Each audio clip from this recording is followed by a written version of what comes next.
Beri nama pedang ini Naga Puspa.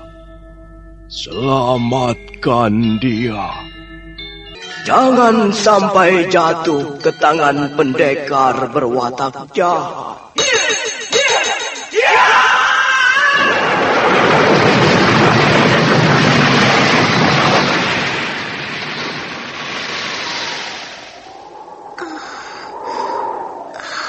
Kakang Kamandanu, kau masih juga tidak percaya bahwa aku mencintaimu. Mesin, maafkan aku, Mesin. Mesin. Mesin!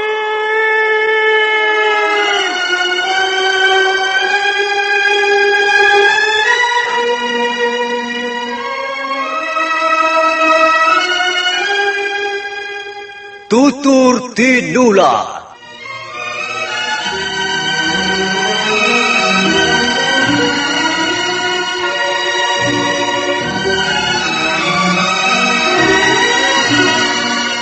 Sebuah sandiwara radio serial, produksi Sanggar Cerita dan teater Sanggar Prativi. Sebuah kisah dengan latar belakang sejarah runtuhnya Singasari dan berdirinya Kerajaan Majapahit.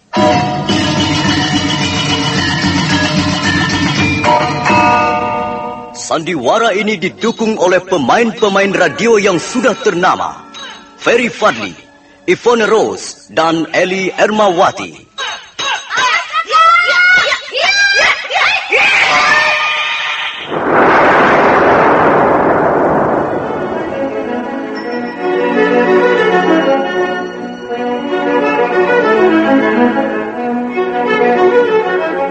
Naskah ditulis dan diolah oleh S. Tijab, hiasan musik dan sutradara C. Ispriyonoka.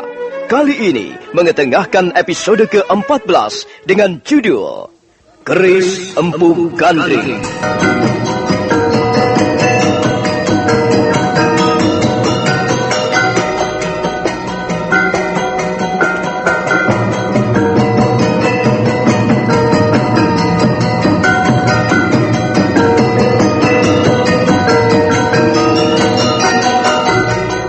Dalam seri ke-416 ini didukung oleh para pemain Lukman Tambosi sebagai Empu Bajil, Margaret sebagai Dewi Sambi, Beni sebagai Macan Rumpus, Ferry Fadli sebagai Arya Kamandanu, Ivone Rose sebagai Sakawuni, dan Asdi Suhastra pembawa cerita. Selamat menikmati.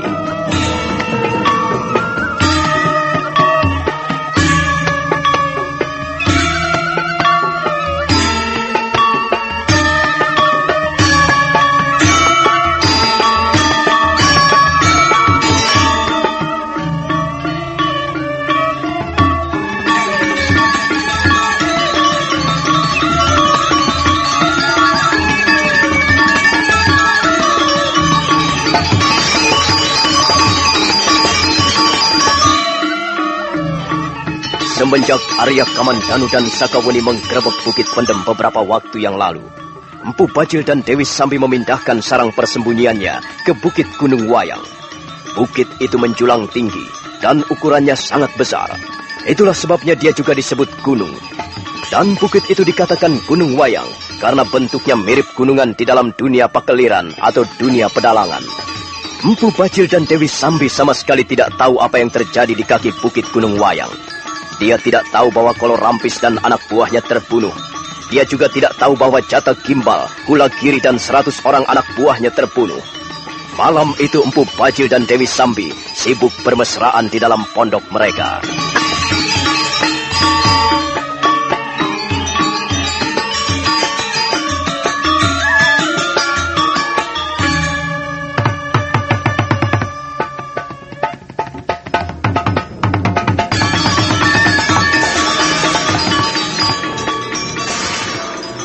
Akhir-akhir ini, kulihat kau semakin manja di depanku. Apakah kau keberatan memanjakan aku, Sambi? Aku sama sekali tidak keberatan, Kakang. Tapi kau pun harus bersedia melayaniku. Dewi Sambi, aku akan selalu siap untuk melayanimu, hai wanita binal. Apalagi sekarang ini, jelas bahwa kau akan memberiku seorang bayi. Dan itu membahagiakan sekali. Itu menyenangkan sekali. Aku bangga. Kau telah membuat hatiku bangga, Sambi. Kau telah memberikan apa yang menjadi idam-idaman setiap laki-laki. Anak. Ya, rupanya selama ini aku telah merindukan kehadiran seorang anak. Dan kau telah bersiap-siap untuk menghadiahkan seorang anak kepadaku. Ya, kau adalah seorang laki-laki tulen, Kakang Bajil. Kau akan sanggup membuai seorang wanita manapun. Kau laki-laki subur.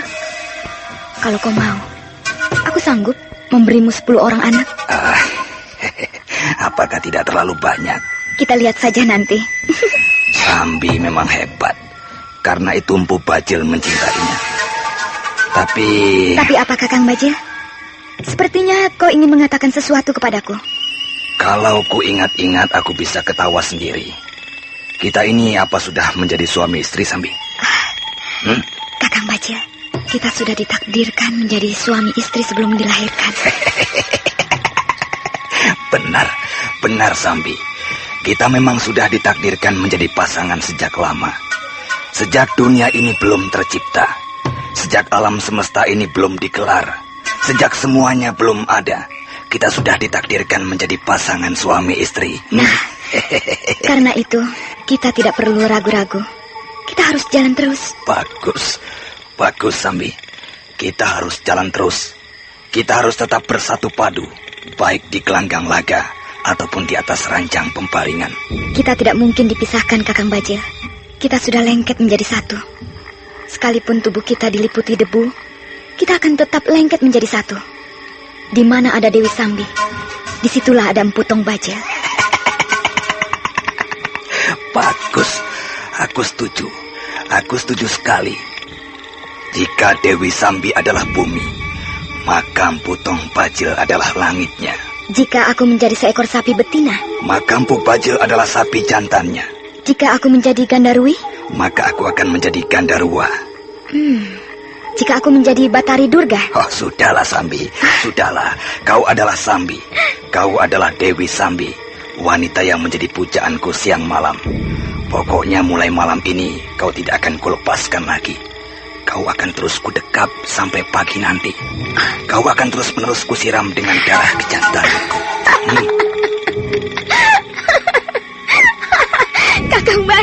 Kakang Bajil. Oh, geli rasanya mendengar kata-katamu. Geli, tapi nikmat sekali. Ya, hidup memang bukan barang yang aneh. Hidup harus dinikmati sepuas-puasnya. Harus direguk sampai tetes-tetes terakhir. Harus ditelan seluruhnya. Sambi. Ya. Punggungku ini rasanya pegal sekali. Sudah beberapa hari kau tidak memijit-mijit punggungku. Kalau kau mau dipijit, tidurlah di pangkuanku. Ayolah Kakang Bajil, tidurlah. Aku akan memijit-mijit punggungmu. Sandarkan tubuhmu di dinding itu, dan aku akan tidur di pangkuanmu. Tapi Sambi, jangan terlalu keras memijitnya. Pelan-pelan saja. Bukan hanya sekali 2 kali aku memijit punggungmu. Aku tahu apa yang kau inginkan. Dewi Sambi kemudian menggeser duduknya dan menyandarkan punggungnya ke dinding pondok. Empu Bajil segera berbaring di pangkuan wanita itu. Sesaat lamanya Dewi Sambi memijit-mijit punggung Empu Bajil. Dia memijit sambil sekali waktu mengolesi punggung Empu Bajil dengan cairan minyak. Ya, yang itu Sambi. Iya, tekanlah agak keras. Rasanya pegal sekali.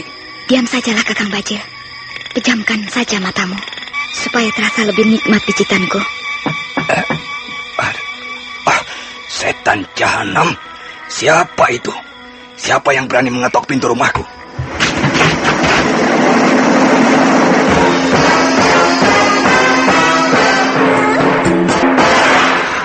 Macan rumpus. Kaukah itu macan rumpus? Namanya jelek. Mengapa kau datang kemari? Maaf tuanku, ketewasan tuanku Bajil. Ada apa macan rumpus? Di mana teman-temanmu yang lainnya? Ampun tuanku Dewi Sambi. Baru saja kami semua terlibat dalam pertarungan sengit. Apa? pertarungan. Kalian bertarung melawan siapa, Macan Rumpus? Dia mengaku sebagai utusan dari pemerintah Majapahit. Kalau tidak salah, 2 orang itu pernah menggebrak Bukit Pendem beberapa waktu yang lalu. Kamandanu. Pastilah dia Kamandanu dan Sakawuni. Benar, Tuanku Bajil. Memang dialah Arya Kamandanu dan Sakawuni. Mengapa tidak kau cegat mereka di kaki bukit? Ampun, Tuanku Dewi Sambi. Kami semua sudah berusaha menghadang mereka di kaki Bukit Gunung Wayang.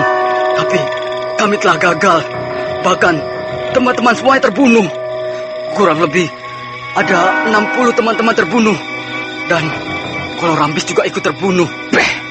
Setan pelang, anjing jalanan. Kalian tidak becus bekerja. Kalian hanya pandai bergerombol seperti binatang. Kalian hanya pandai menyuap makanan dan berkelompok seperti hewan. Tapi membinasakan 2 orang saja tidak becus. Macan Rumpus!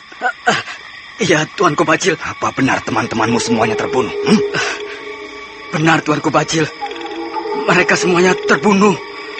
Mungkin hanya tinggal beberapa puluh orang saja yang berjaga-jaga di sekitar lereng Bukit Gunung Wayang. Kalau begitu cepat kumpulkan mereka semua. Keparat setan malas, cepat kumpulkan mereka. Manusia-manusia goblok, orang-orang tak berguna. Cepat kumpulkan teman-temanmu dan cegat 2 orang pendekar itu di lereng bukit. Jangan biarkan mereka naik atas pondokku. Ayo, cepat. Baik, Tuanku Bajil. Awas, Macan Rumpus. Kalau sekali ini kau juga gagal menjalankan tugas, lebih baik kau mampus.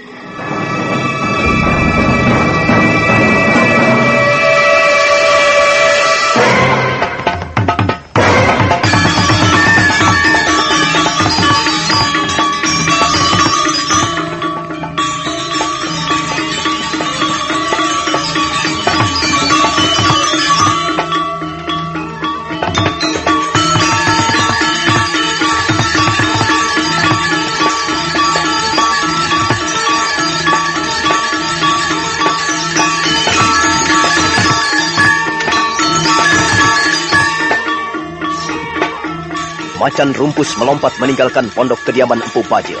Sebentar kemudian laki-laki bertubuh gempal itu sudah menghubungi beberapa orang temannya yang berjaga-jaga di lereng bukit. Bersama 4 orang temannya, mereka kemudian mengumpulkan teman-temannya yang lain. Sementara itu, Empu Bajil menarik tangan Dewi Sambi, dan mereka pun kembali tenggelam di dalam pondok. Pintu rumah kembali tertutup rapat.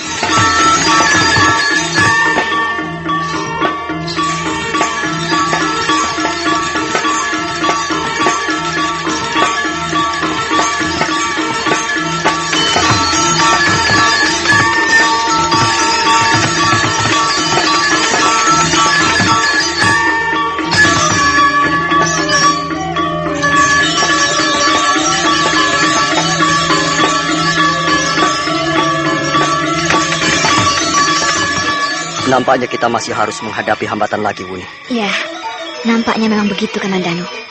Hei, bukankah kau Macan Rumpus? Mengapa kau kembali lagi? Apakah masih penasaran? Iya, kalian berdua memang pendekar pilih tanding.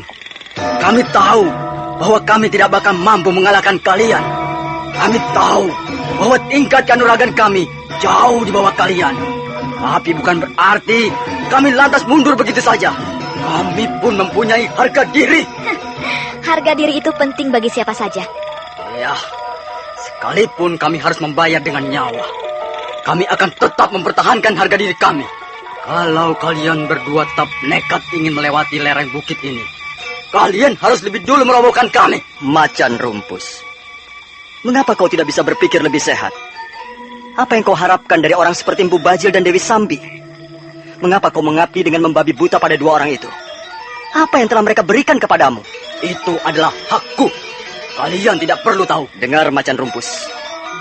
Kalau kau mau sedikit rendah hati, kau pasti bisa bersikap lebih lunak. Dan hal itu justru akan menguntungkan dirimu. Kau memang salah besar. Kau adalah seorang narapidana. Kau adalah orang hukuman. Dengan melarikan diri dari tahanan, maka hal itu akan semakin memperberat hukumanmu. Tapi dengan bergabung bersama kelompok Pubajil, maka kesalahanmu menjadi berlipat ganda. Kalau misalnya nanti kau tertangkap, kukira tidak seorang pun bisa meringankan hukumanmu. Tapi setidak-tidaknya, kalau kau mau berpikir lebih jernih, kukira tak ada gunanya kau memberikan perlawanan. Lebih baik kau menyerah, Macan Rumpus. Aku berjanji bahwa aku akan berusaha meringankan hukumanmu. Aku tidak membutuhkan pertolonganmu, Arya Kamandanu. Tertangkap ataupun tidak, aku pasti akan mati. Itu sudah jelas. Jika kau tertangkap, mungkin sementara waktu kau akan kembali dijebloskan ke dalam tahanan. Dan suatu saat nanti kau barangkali akan menjalani hukuman matimu. Tapi setidak-tidaknya kau akan mati sebagai seorang pendekar sejati. Kau akan mati di jalan yang benar. Dan bukan mati sebagai penjahat jalanan. Bersetan dengan omongan-omonganmu. Aku tidak peduli. Masa bodoh dengan itu semua? Apakah aku harus mati seperti kutub busuk? Harus mati seperti semut ataupun gajah? Apakah aku harus mati seperti anjing jalanan? Bukan urusanmu. Baiklah. Aku tidak bermaksud membujukmu, Macan Rumpus. Bukankah demikian, Sakawuni? Ya, kukira memang demikian, Kamandanu. Kita tidak perlu membujuk siapa-siapa. Apa gunanya? Dan kukira orang seperti Macan Rumpus, juga yang lain-lainnya itu, sudah tidak mempan lagi mendengarkan petuah ataupun nasihat-nasihat. Hati mereka sudah bebal oleh kejahatan-kejahatan mereka sendiri. Jiwa mereka sudah tertutup rapat.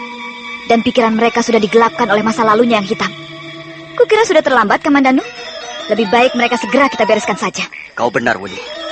Kita tidak perlu membuang-buang waktu. Minggirlah kau, Macan Rumpus. Dan ajaklah teman-temanmu itu minggir. Kami mau lewat. Langkai dulu mayat-mayat kami. Kalau kalian ingin melewati lereng bukit ini. Kalau begitu baiklah. Kami benar-benar akan melangkahi mayat-mayat kalian. Ayo, Wuni.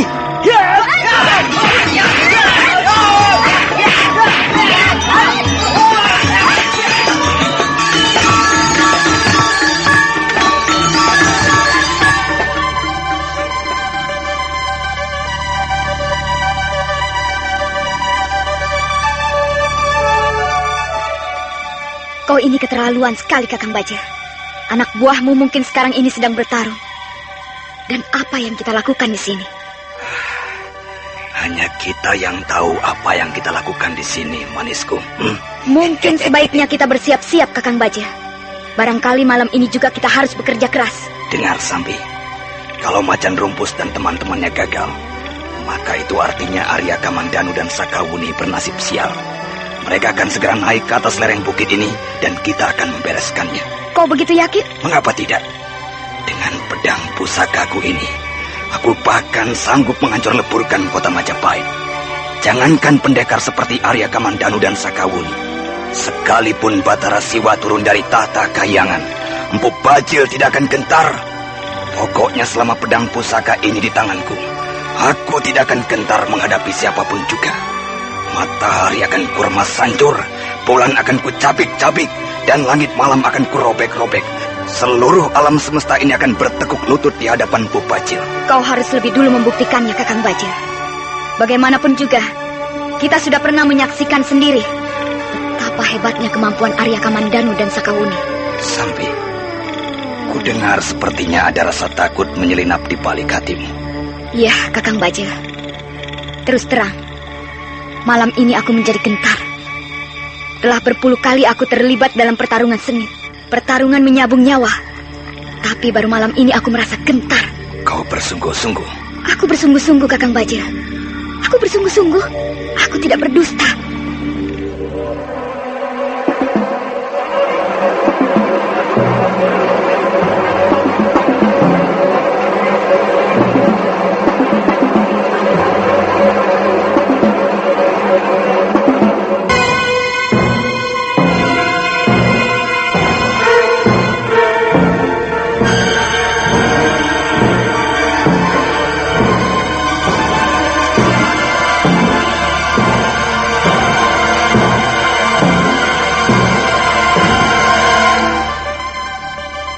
Empu Bajil menatap tajam ke arah wajah Dewi Sambi. Dewi Sambi balas menatapnya. Mereka bertatapan sesaat lamanya. Tiba-tiba Empu Bajil melengos. Benarkah Dewi Sambi merasa gentar? Dan bagaimana dengan dirinya?